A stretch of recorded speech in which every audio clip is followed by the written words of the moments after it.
Ma'am, जिस तरह से अंबेडकर नगर के अदनान खान हैं, समाजवादी पार्टी के नेता हैं, कहते हैं अखिलेश भैया को आने दो, हम जवाब देंगे। हिंदुओं को लेकर वो टारगेट कर रहे हैं, हिंदुओं को कह रहे हैं कि अखिलेश भैया को आने दो, हिंदुओं तुम्हें जवाब देंगे। कैसे देखते हैं आप? देखिए, बड़े दुख की बात है जहां अखिलेश यादव जी कॉन्क्लेव्स में बैठकर न्यूज चैनलों के ये कह रहे हैं कि हम आने वाले टाइम में 2022 में सरकार बनाने वाले, और वो खुद मुख्यमंत्री होने का दावा कर रहे हैं। वहीं पर उनके ये नेता जो कि बूथ के अध्यक्ष होते हैं, विधानसभा के चुनाव के अध्यक्ष होते हैं उस एरिया के, और ये कहते हैं कि हिंदुओं हम तुम्हें देख लेंगे। इस बात का क्या मतलब निकलता है? आप क्या कहना चाहते हैं? आप डरा रहे हैं अखिलेश को आने दीजिए तो हम देख लेंगे, इसका मतलब क्या है? कहीं ना कहीं आपने अपनी ही बात में साबित कर दिया कि इस समय जब योगी आदित्यनाथ जी की सरकार है, भारतीय जनता पार्टी की सरकार है, तब हिंदू सुरक्षित हैं, हर व्यक्ति सुरक्षित है। और जैसे ही आपकी सरकार आ जाएगी वैसे ही आप रौंद देंगे हिंदुओं को, जैसे कि आपने पहले किया।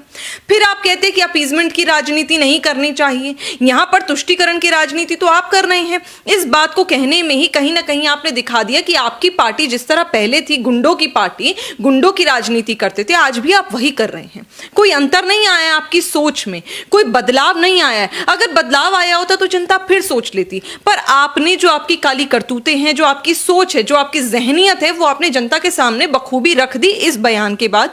और ना ही अखिलेश यादव जी ने इस बयान का कोई खंडन किया है। कहीं ना कहीं हमें समझना पड़ेगा कि ऐसे लोगों से अब हमें दूर रहना है। ये सिर्फ हिंदुओं के दुश्मन नहीं है, ये मुसलमानों के भी उतने ही दुश्मन है, क्योंकि ये सिर्फ और सिर्फ तुष्टीकरण की राजनीति करके मुसलमानों के कंधे पर बंदूक रखकर चलाना चाहते हैं। जबकि अगर काम की बात की जाए तो ये वो सरकार है जिन्होंने चोरों चक्कों को समर्थन किया है, और कभी भी किसी को भी धर्म और जाति देखकर इन्होंने सपोर्ट किया है, कभी भी इन्होंने काम नहीं किया मुसलमानों के लिए। मुझे बताइए ना, आज तक यूपी में क्या इन्होंने भला कर दिया है? भारतीय जनता पार्टी एक ऐसी सरकार है, निष्पक्ष सरकार है, जो हिंदू हो, मुसलमान हो, सिख हो, ईसाई हो, सबके लिए काम कर रही है, सबको एक तरीके से आगे बढ़ा रही है, सबके लिए पॉलिसीज बढ़ा रही है। और यहां जब हर चौराहे पर पुलिस है ना, तो वो पुलिस आपका धर्म पूछकर आपकी बेटी को सुरक्षित महसूस नहीं कराती। मैं मुसलमान हूं, मैं जाती हूं, मुझे जितना सुरक्षित आज उत्तर प्रदेश में लगता है, इतना कभी अखिलेश जी की सरकार में नहीं लगा करता था। तो इस चीज को अब जनता समझ रही है, और 2022 में इस घटिया और गलीज बयान का जवाब जनता अखिलेश यादव जी को देगी। लेकिन मैम, उसमें एक और सवाल जोड़ा गया, उन्होंने एक बात और कही कि हिंदुओं की महिलाओं को हरम में रखा जाएगा। हरम क्या होता है ये भी आप हमारे दर्शकों को बताइए। दासी बनाने की बात कही सर। देखिए, ये बहुत ही गंदी बात है कि आज आप महिलाओं के खिलाफ बयान दे रहे हैं, और शुरू से मुझे लगता है कि ये कोई नई बात भी नहीं है, क्योंकि पुरानी जब हमने सरकार देखी थी सपा की, तो अखिलेश जी के पिताजी ने किस प्रकार महिलाओं के लिए अभद्र बयान दिए थे और कहा था कि लड़के तो रेप कर देते हैं, उनसे तो गलती हो जाती है, लड़कियां अगर छोटी छोटी स्कर्ट्स पहनेंगी तो उसमें लड़के क्या कर सकते हैं।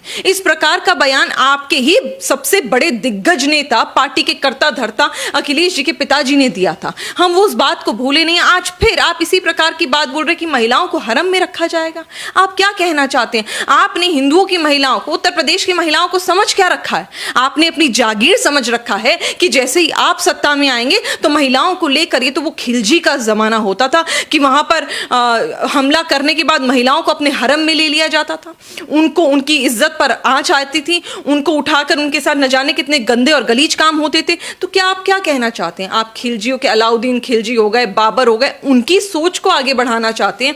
और अगर ऐसी ही सोच आप रखते हैं ना, तो याद रखिएगा, यहाँ पे जनता की जितनी महिलाएं हैं ना उत्तर प्रदेश में, सबके हाथ में जूते और सैंडल होंगे, और जितने सपा के नेता हैं उनके सर होंगे, क्योंकि इस तरह की जो गुस्ताखी उन्होंने करी है वो उत्तर प्रदेश की महिलाएं, हिंदुस्तान की महिलाएं बिल्कुल भी मंजूर नहीं करेंगी।